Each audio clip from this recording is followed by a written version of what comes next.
following video contains step-by-step instructions on how to maintenance a 2.5 through 8-inch Deringer Shut Off Valve. These are the tools required.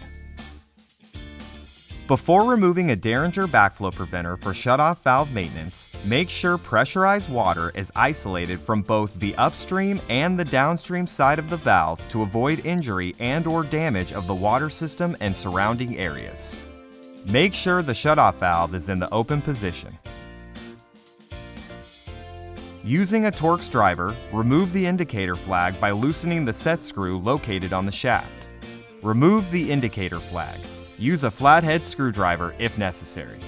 Use a ratchet wrench to remove the gearbox retaining bolts.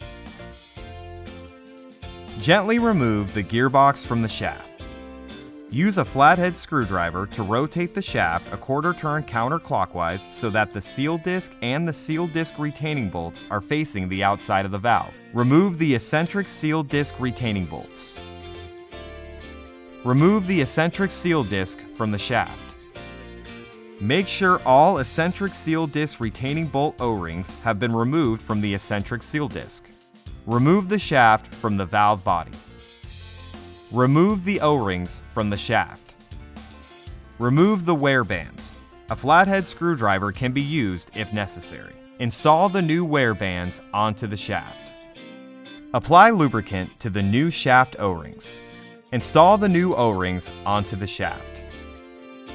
Reinstall the shaft into the valve body, making sure the recessed end is facing the inlet side of the valve.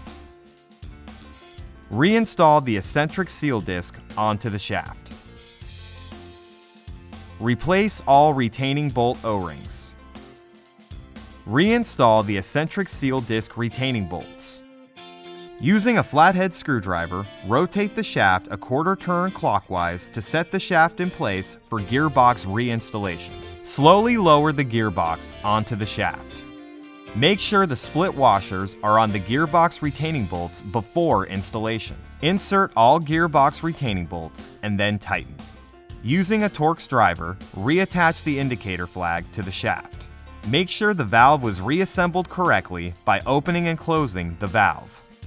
If a Deringer shutoff valve is found to be leaking shortly after installation or maintenance, special attention should be paid to the gearbox and indicator flag alignment. Make sure the gearbox is sitting parallel to the flow of water. If the gearbox is not parallel to the flow of water, adjust the gearbox and retighten the retaining bolts.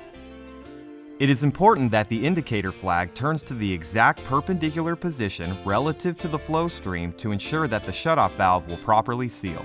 To adjust the indicator flag to its proper position, loosen or tighten the right-hand set screw on the downstream side of the gearbox.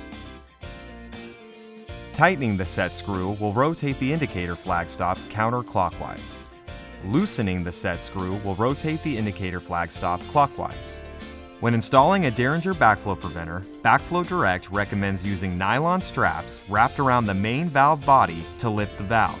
Do not use the gearbox handles, or any portion of the shutoff valves as a lifting mechanism.